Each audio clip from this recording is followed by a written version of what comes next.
Hello beautiful people, a happy healthy morning డ్రింక్తో మళ్ళీ వచ్చిన. మనకి నార్మల్గా మార్నింగ్ అంటే కాఫీ, టీ, చాయ్, పాలు లేకపోతే బ్లాక్ టీ ఇలాంటి వాటితోనే స్టార్ట్ అవుతుంది. అది చాలామందికి అలవాటు అయిపోయింది కూడా. అలా కాకుండా ఇలా హెల్తీ మార్నింగ్ డ్రింక్ తమలపాకు కషాయంతో తయారు చేసుకోండి.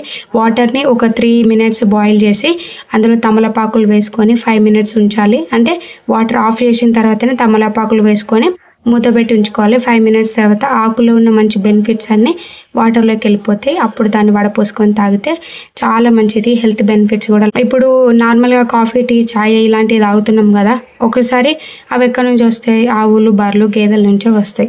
అవి గడ్డి మేసి బాగా వాటర్ తాగితేనే దాని ద్వారానే పాలు జనరేట్ అయ్యి. కానీ ఇప్పుడు వచ్చే ఆవులు, బర్రెలు, గేదెలు అన్నీ జెన్యూన్గా లేవు.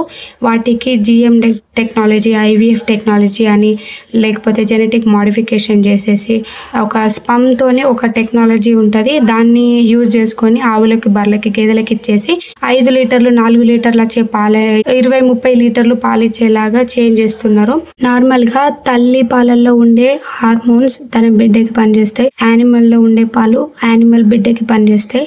ఇప్పుడు యానిమల్ పాలు మనిషి తీసుకుంటే వాటి హార్మోన్స్ వేరు, మన హార్మోన్స్ వేరు. అందుకే హార్మోన్ ఇంబ్యాలెన్స్ అయిపోయి చిన్నపిల్లలు మెచ్యూర్ అవ్వడం, మూతి మీద మీసాలు రావడం, ప్రెగ్నెన్సీలు రాకపోవడం, ఎగ్ అనేది కరెక్ట్ టైంకి రిలీజ్ కాకపోవడం, పీరియడ్స్ ప్రాబ్లమ్స్, ఇర్రెగ్యులర్ అవ్వడం, వెయిట్ గెయిన్ అవ్వడం, హెయిర్ ఫాల్ అవ్వడం, తర్వాత థైరాయిడ్ ఇష్యూస్, హార్మోన్స్ చేంజెస్ వల్ల వచ్చే అన్ని ఇష్యూస్, అన్ని హెల్త్ ప్రాబ్లమ్స్ బాడీలో జనరేట్ అవుతున్నాయి, తయారవుతున్నాయి. ఓన్లీ జెనెటిక్ మోడిఫికేషనే కాదు, డేంజరస్ కెమికల్స్ యూజ్ చేసి పాలను తయారు చేస్తున్నారు, పాల ఫార్ములా యూజ్ చేసి. అందుకే one small benefit can give more impact. So చూసి be aware, stay healthy, stay happy. Love you all.